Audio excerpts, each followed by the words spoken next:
Hello, Magic is Real listeners and friends. Thank you so much for being here. I am here today with the lovely David Beckman. And David Beckman is a near-death experiencer. I'm going to read a little bio before we begin. At the age of 33, David had an NDE as the result of a whitewater rafting accident on Class 5 rapids on the South Fork of the Payette River in Idaho. This incident happened in July of 1988 when he was living in Boise. He now lives on an island in the Puget Sound, just north of Seattle. And here's David. David, Hi, thank you so much for joining me today. you're welcome. It's a pleasure to be here. It's a pleasure to have you. So, David, I'm going to start by asking you to tell us a little bit about yourself. You can start wherever you like. You can start with today. You can start with your childhood and what your life was like before you had an NDE, what your spiritual beliefs may have been or not been, anything as it pertains to your spiritual journey. Well, I don't know if this has anything to do with it, but I'm going to go way back to where I was Go way born, back. which was in Roswell, New Mexico, at the same military base where the alleged alien autopsies took place. So, uh, interesting little tidbit. Anyway, never been back there. Um, so I guess where I want to start is that I was in my early 30s and had recently gone back to school. In my 20s, I'd worked as a writer for several magazines. But in the 80s, those markets began to dry up and a lot of magazines went away. So I decided I wanted something more secure because I was starving a lot of the time. So I went back to school to get a journalism degree so I could work for a newspaper, thinking that that was steady employment. So I did that, and I was able to obtain an internship at United Press International, UPI. And I don't even know if they're even still around anymore, but they used to be kind of the king of the wire services. Now you have AP and Reuters and some of those, but at any rate, it was a real boon for me. And I planned on going to work for them, or at least my aspirations were to go to work for them full time after I completed my internship.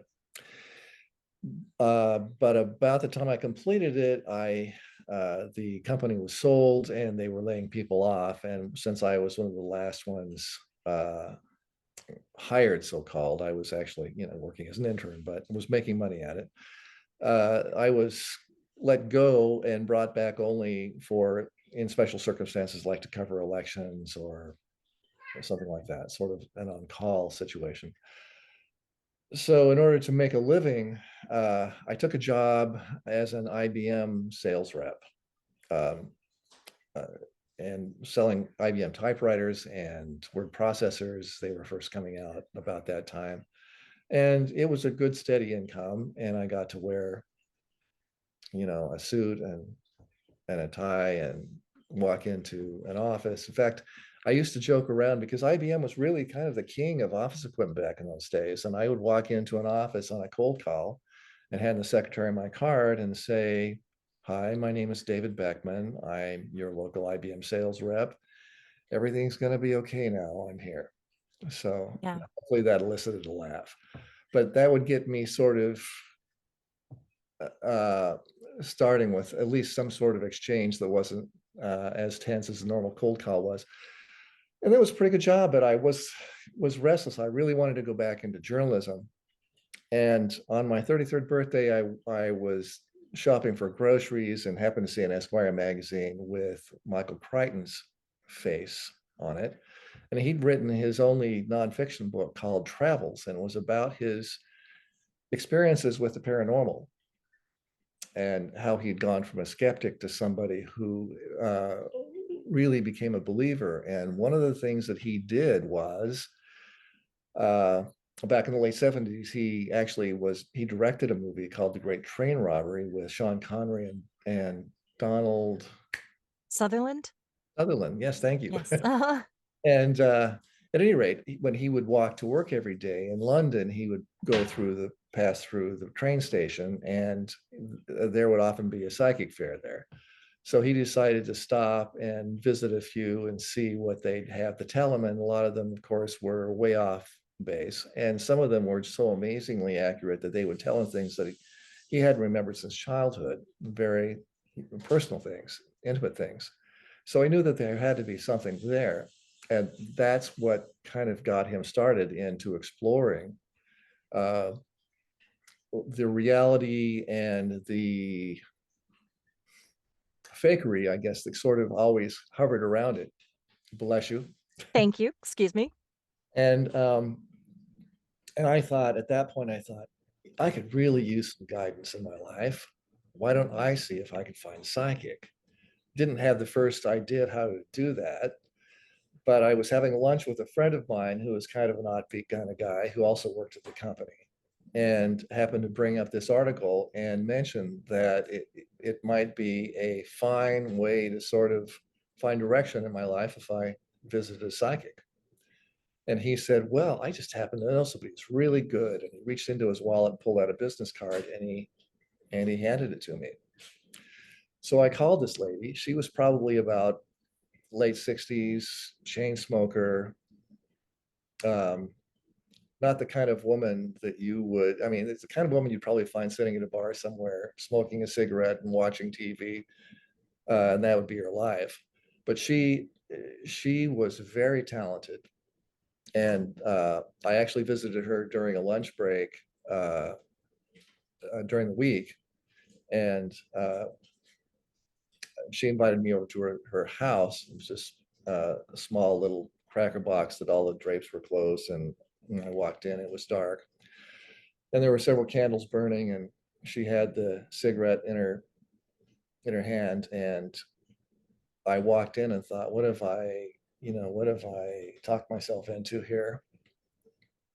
Wasn't sure what I was getting into. At any rate, she started reading me almost right away. And she explained that what happened was she would communicate with her guides, and her guides would show her things in her mind's eye. And she would try to articulate what she would see. And one of the things she saw, she said, well, first of all, what you're doing right now, you're not going to be doing that much longer. You do something else. You're a writer. And I said, well, I was. And she said, well, you're going to be doing that again. And she started telling me about these things that I'd be doing. And she said, but the thing that my guides are showing me here is like, you're going to go through this like a car wash. She saw a car wash, lots of foamy water. And she said, this is really going to change your life. And so um, when this reading ended, I went back and thought what I took away with this from this was, wow, I'm going to live a long time because there are a lot of things I'm going to accomplish. And it's pretty exciting what I'm hearing, what I heard. And so if that's the case, I'm going to live large here. I'm going to do things that I might have been a little afraid to do before. And one of them was to go down a set of class 5 rapids uh, on the South Fork of the Payette River in Idaho. And that stretch of the river was pretty famous with whitewater rafters and kayakers. I understand now it's class 4 because climate change has caused a lot less water flow to go down that area. But the stretch is called a drop and pool. It's a little waterfall type of affair. The water was running very fast and was very challenging. So I wanted to go down that. So some friends of mine and I, who they were incidentally experienced whitewater rafters or kayakers. I had been down that river a couple of times, but had never gone down that stretch. So we started out on a late July day, and I got, I chose to be on the front of the raft because I really wanted to experience the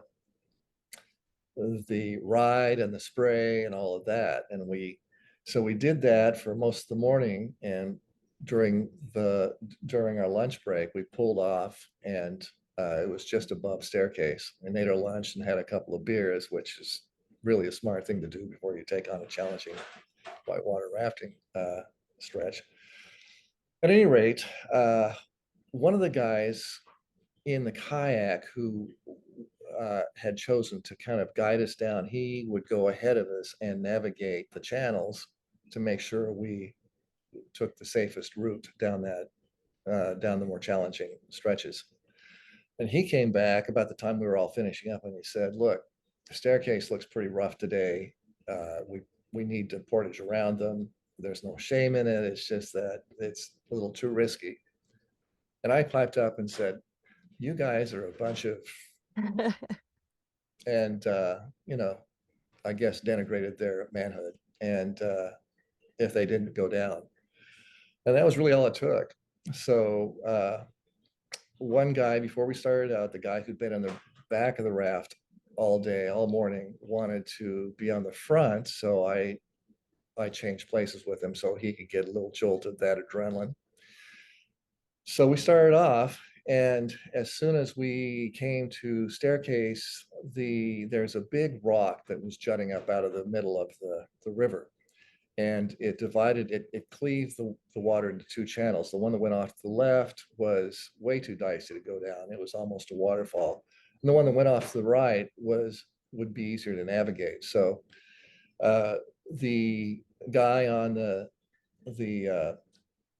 what would you call it, the tiller, the guy with the rudder on the back, who was sort of helping guide us through, would yell over the roar of the waves, we need to paddle hard to the right, paddle hard to the right. So he's screaming at us, and we're going as hard as we can. But what happened is the raft, instead of moving over into that channel, moved right toward that rock, and we hit that rock.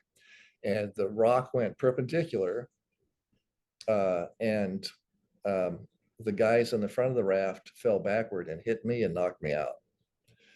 So I was the only one that went out.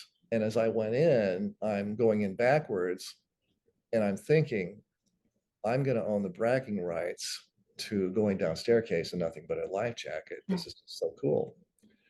And it took me about a second or two before I figured out that this was going to be a lot harder than I thought. In fact, I knew I was in really bad trouble.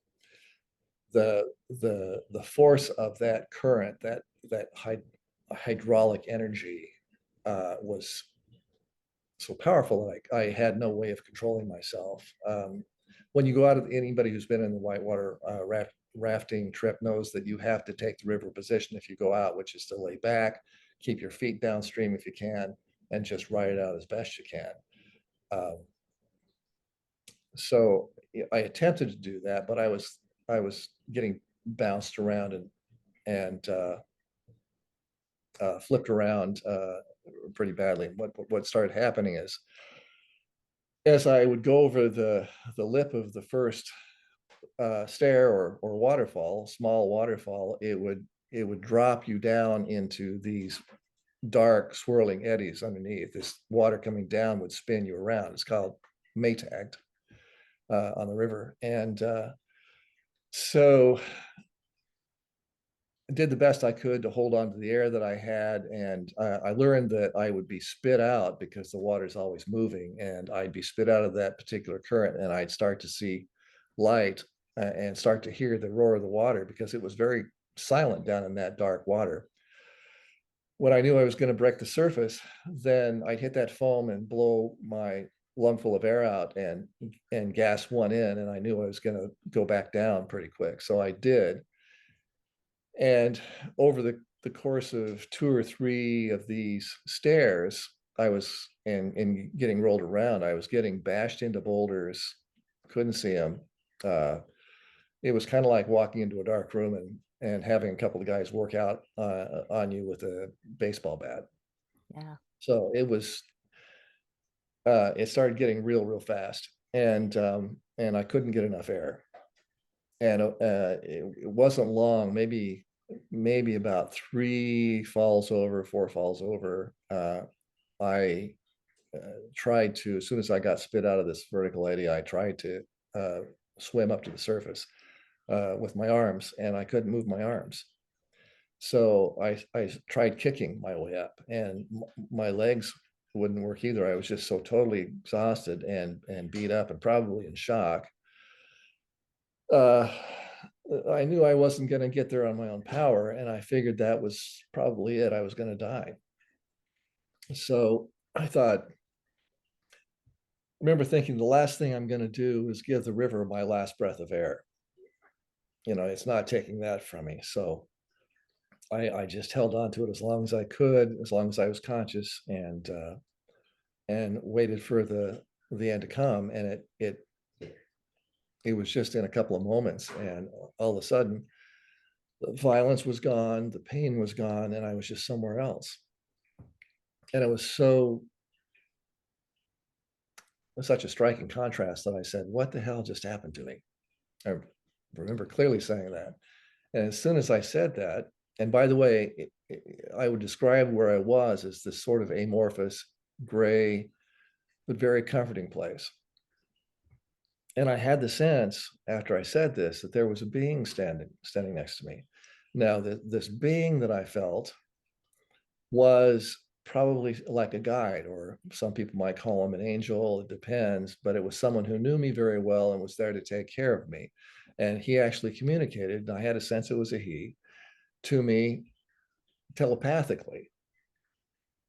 Everything's okay now. You're going to be fine. You're okay. Just just relax. And so I did. And as he started to move, I moved with him. And in just a moment, we were at a place where I could see my life review. And I saw it in from three different viewpoints simultaneously. The first was, of course, the way I lived it and viewed it. The second was sort of an omniscient viewpoint. And the third was the viewpoint of whom uh, uh, that I had ever interacted with. Sorry, that wasn't very articulate, but it was from the viewpoint of everyone that I had ever had an experience with. Only it was from their point of view. Mhm. So, and one of the first things I saw was when I was 4 years old, and my dad was in the Air Force, and we were stationed at that point. Moved to Portsmouth, New Hampshire, and there was an air base there. And we lived in this little neighborhood that backed up next to this forest. And at any rate, I remember the guy next door, the kid next door. He was 5 years old. His name was John Arthur, and uh, John Arthur had apparently uh, hurt my little brother, who was 3, and he came into the house crying one day. So I went out to see what was up with John Arthur. And as I went out the front door, I saw him next door in his yard, and he waved. He looked very happy to see me. So I came out, and I thought, well, I'm going to get a little payback for my brother. And I walked around the side of the house, and on the side of the house there on the ground, I saw this stick about 2 feet long and maybe 3/4 of an inch thick. Something had dropped down from a tree. And I picked it up and waited for John Arthur to come around the corner. And when he did, I whacked him over the head with this stick. And the look on his face, from this happy smiling to total shock to pain, and he's grabbing his head and screaming and crying. And I felt what he felt. I felt the shock of that, the surprise of it, the pain on my head. And we went from there. And the other, I guess that was, that was one significant point that taught me that uh, in a life review, we're going to experience the ripples that we send out, good or maybe not so good, uh, so that we'll get a chance to be on the receiving end of what we put out there. I remember another part of it was I got married early on, and I was in a big hurry when I was a kid. I graduated from high school early and went to college, and in my first year, I got married to my girlfriend. And we were neither one of us very well prepared for that at all. And the the arguments that we had and the bad feelings between us that grew were very painful. And I remember as I'm going through this turmoil in this marriage and this, I turned my attention to this being, thinking that there were a lot of things that I had said and done that I was profoundly ashamed of. And uh, when I turned my attention to this being during this part of the review, the being just told me telepathically again, everything's okay.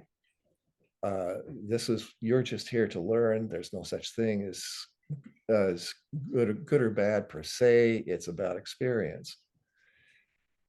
And it's all okay. It turned out the way it needed to. And then there was this, because I was feeling a sense of pretty severe self-judgment, this tidal wave of love just came over me. And it was just the most amazing feeling, this quantity, this quality, it's difficult to describe. In fact, at this point, it's almost impossible to articulate very well. But it's the kind of love that's there for every one of us. And that was part of that lesson, was that all of us are so much loved, more than we can possibly comprehend on this side. And it was the fact, the power of creation. It was the essence of what we might call God. And I felt as though this loving, huge loving entity that we call God I was actually within it, and we all dwell within it. There's no white-haired guy with a beard somewhere up in heaven far away from us who doesn't know what's going on with us every moment. That's not the case. We are part of that essence, every one of us. And this power that we call God is with us every moment. It's like, let me see if I can draw an analogy here. If you're bobbing in the ocean, and you're looking around, you're going, where's all the water? You know, that's what it would be like. That's a great analogy. Well, thank you. Anyway, I was beginning to ask all these questions, like, why did this have to happen? Why does that happen to happen? And it was like all these questions came, thousands of questions maybe came to me. And I would, as I would ask them, why did this happen? Why did this happen? Why does this happen? How is this possible? All that sort of thing. The answers would come into me as soon as I could formulate the questions, and they were answered completely and satisfactorily. And it was like every one of them would generate this type of feeling like, oh yeah, that makes perfect sense. Oh yeah. And I almost felt like I had this new toy. I could ask anything and I could learn everything I ever wanted to know. And I don't know how long this went on. At any rate, I was told, listen, you can stay or you can go. Either one is absolutely fine.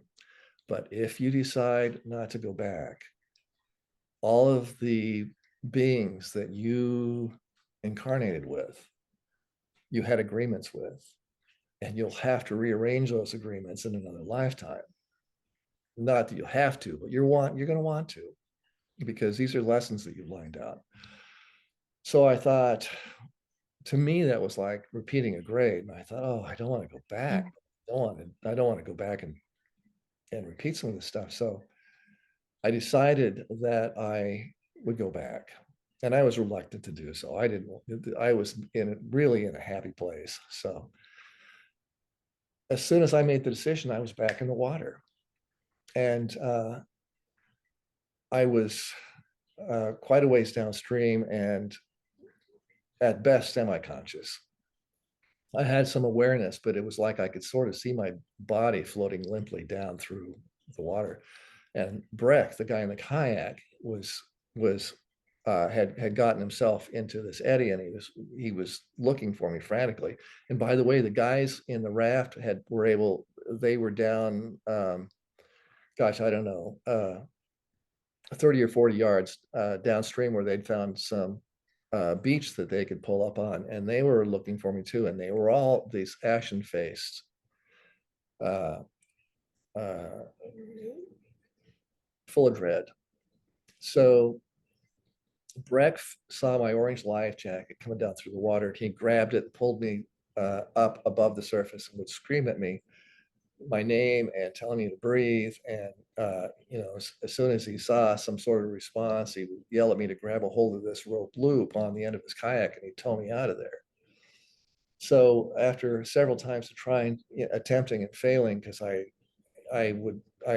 had almost no strength to hold on to that rope loop, he finally got me over to the uh, this sandy stretch where we beached the raft. And I was very banged up and in shock, gashed and bleeding, mostly on my butt, because that's where I'd hit the rocks, and my thighs, and hypothermic.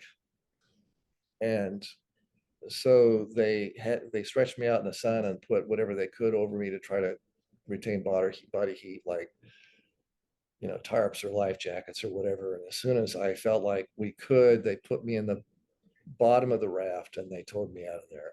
So we had another couple hours to go. They told me later that they only lost sight of me for about 3 minutes, but it was a long 3 minutes. And so all of this occurred apparently in that time. But I'll tell you what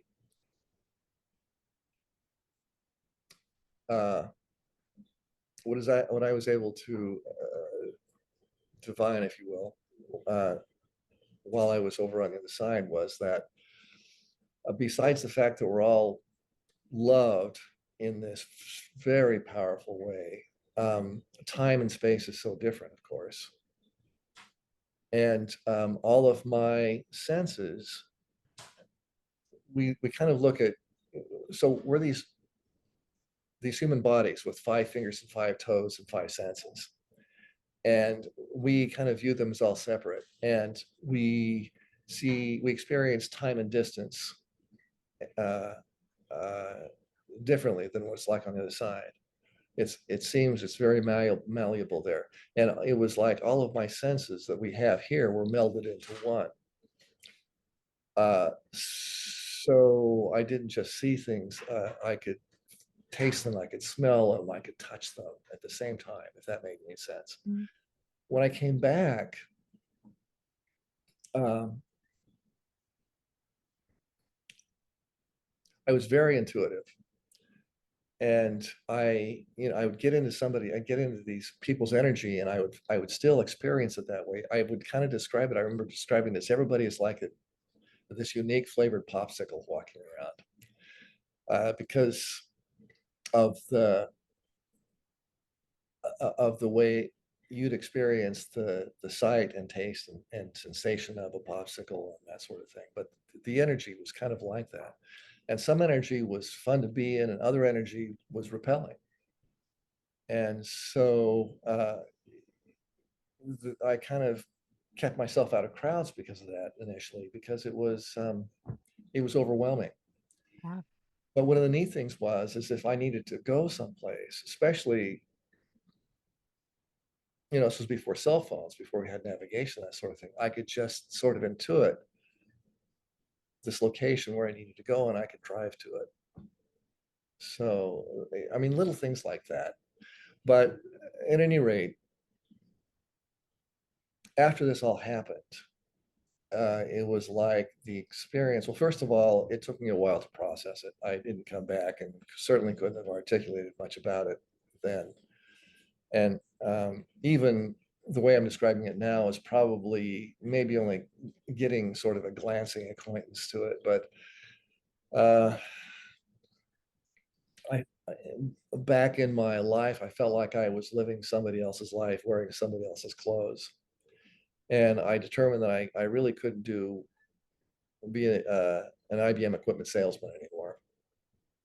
And yeah. I wasn't sure how I was going to work that out, but I was going to go back to reporting because that was my first love at the time.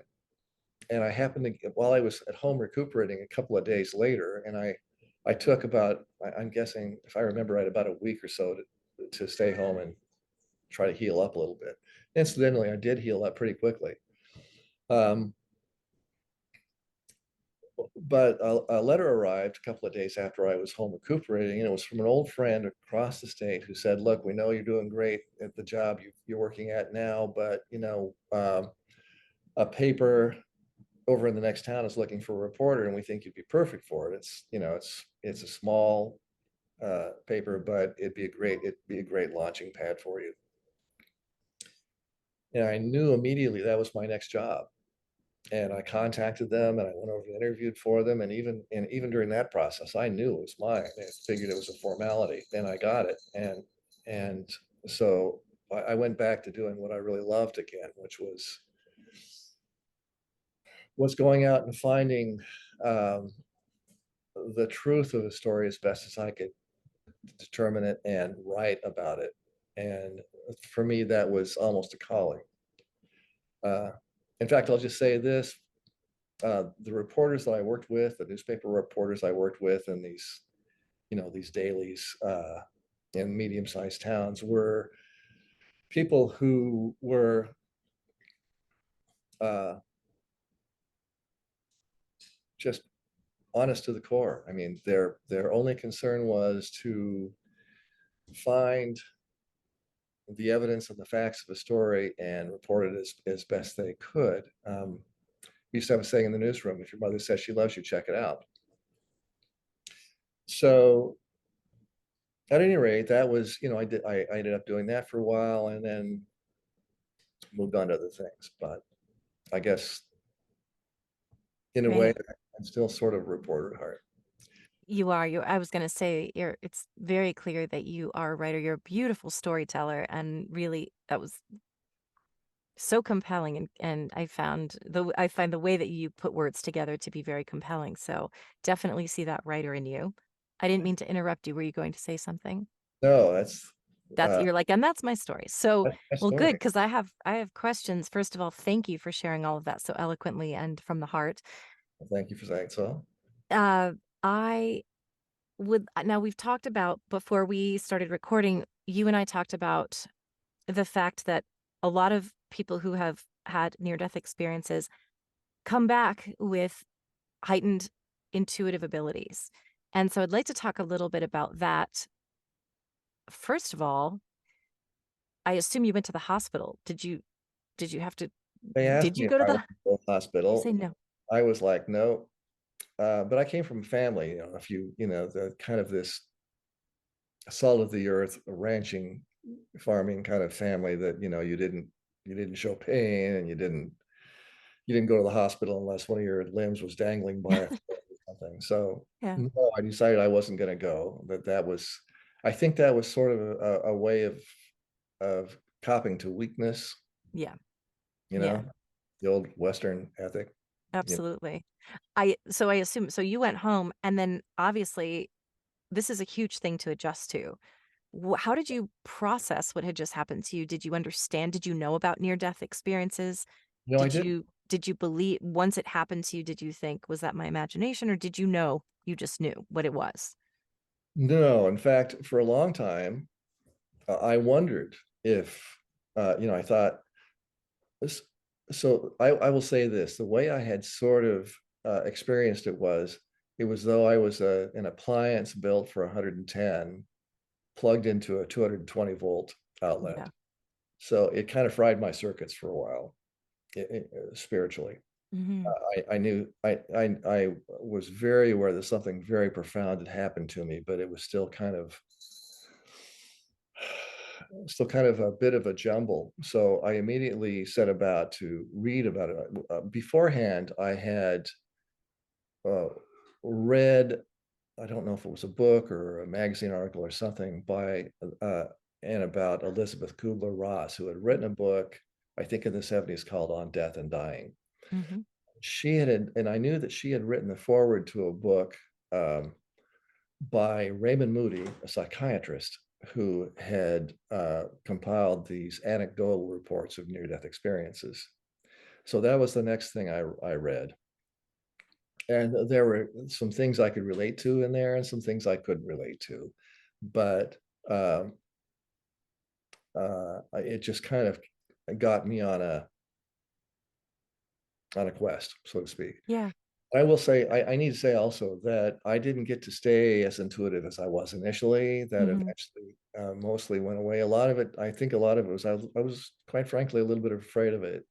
So, uh, Yeah. When did you start to notice after this experience what changed from your, I guess, what from your perception and in your worldview? What started to change where you noticed that you were perceiving the world differently, I suppose is the way to word it. well, there are people who can see auras. Mhm, I sort of felt them. I feel vibrations, if that makes sense. mhm. So there's that old popsicle analogy Yeah. again. So, because there were a lot of people I just didn't want to found I didn't want to be around. Uh, I think they were cultivating things that I found maybe I would say from an energetic standpoint a little repelling. Yeah. And I don't mean to be condemning at all. I mean, we're all. One thing I learned is we all come here. Well, one thing I learned was we all come here more than once, and each time we come here, we're here to our intent is to work on something different. And so to judge somebody against yourself or anybody or anyone else is wrongheaded because we're all here to do different things, to learn different experiences. Um, the the thing we also are here to learn is because of that, we should love them anyway. And still, I think if there's any issue I need to deal with, the first thing I need to do is generate as much love as I can to throw at it and deal with it. So, and that's sort of how I try to approach most problems, unless I stub my toe or something, then that has to come a Right. little later. But Right, yeah. sorry about that. That's all right. I was gonna say that I have recently taken to saying, "That person's energy doesn't resonate with me," because I used to feel so compelled to say, like, "Oh, I don't like that person," or "I hate that person," or "I don't like that kind of person." And then recently, I've really been trying to say, they don't resonate. I don't like to be for whatever I don't feel comfortable around their energy. It's nothing personal, it's just Right, right. I will still love you, but from a different room. I'll still love you, but from over here. And I think that's interesting because I've been thinking about that, how we're all souls. So try to love and be compassionate, which I think we already are compassionate and understanding that people go through what they're going through and are who they are because of their life experiences, their losses, their traumas, none of us are perfect. But sometimes it's so easy to just be like, "Ugh, I hate that person." And I just keep trying to remember, they just don't know, they know what they know. They're doing the best with what they've got. Yeah, And you can still set boundaries or not be around them, but also understand that that's what they're here. I mean, we're all here to figure out our own stuff. right. And we experience, I mean, I think it's intended to experience this world in terms of light and dark and what might be clearly good and clearly evil. Yeah. Um, from a three-dimensional standpoint, if that makes sense. Mhm. And so we live in this duality where we're tugged back and forth all the time, and that's all about experience too. I wanted to say one more thing about you asked me, I think if I understood you correctly, about when I started Mhm. to feel like this intuition began to wane a little bit. I was I was at a sheriff's office as a reporter picking up the blotter, so to speak, which is the police reports. And I'm standing there talking to the desk sergeant, getting these reports, and this guy walks in, and I turn around and notice him, and he smiles and says hi, and he walks back around the desk, and I smiled and said hi back. And I didn't get anything from him. And the lady, after he went back, into another room, the desk sergeant told me, she was a woman. She said, that guy's here for, because he's dealing with a child molestation rap. And I thought, wow, and I didn't pick that up. Mm, So that was when I started to learn that I wasn't picking up everybody's energy anymore. And I think that was right. maybe intentional on my part, but But yeah, that was the main thing you noticed before it started to wane was that you were picking up on energy more. Did I, you have any experience with this with spirit guides, loved ones in spirit, psychic information? so I'll tell you that I don't. During my near-death experience, I didn't see any loved ones who passed over. It was just me and this guide and this experience of God. Um, but gosh, ask me your question again. Yeah, just wondering if after your experience, did you find yourself getting messages from loved ones in spirit, other people's loved ones in spirit, psychic information, or even guides? Were you receiving information that way? It comes through every once in a while. To me, it seems random at times. Um, when some people I've known who've passed over, I felt them almost immediately. I felt Hmm. their essence. I felt who they truly were. And I think it was a way of visiting and sort of imparting this and then and leaving. And I've there have been times when I've told other people they were close to about that experience, and some of it was received well, and some of it, believe it or not, was not. So Hmm. Yeah. Yeah, it's interesting. I'm always curious to know how other people receive information from the other side, as it were. the Because, yeah. people who tend to adhere to more traditional spiritual traditions, some have some have more difficulty with it than others. I'll say that. Hmm. Absolutely. I know it's not for everyone. I am Uh, finding though that more and more people are responding favorably when I am careful who I say it to, but I kind of throw it out there just to see who my people are. I don't push it on anybody, but I'll just kind of go, well, I'm a medium. And either someone goes, okay, and I know that it's not for them, or they say, oh, really? Tell me more about that. And then I'm like, I found my people. So I definitely am totally fine with if you're an atheist or whatever and it's too woo for you.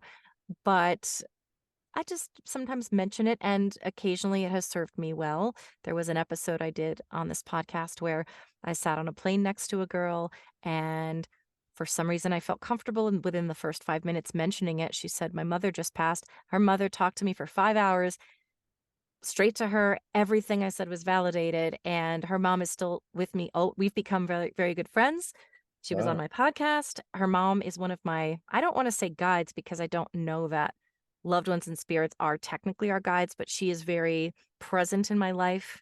She helps me in my mediumship very much because she just happens to be a spirit that whose energy I resonate and vice versa. We have very similar energy. And so we're able to communicate very easily like two friends. So when she talks to me, I feel her, I can hear her voice in my mind, and she gives me very clear messages.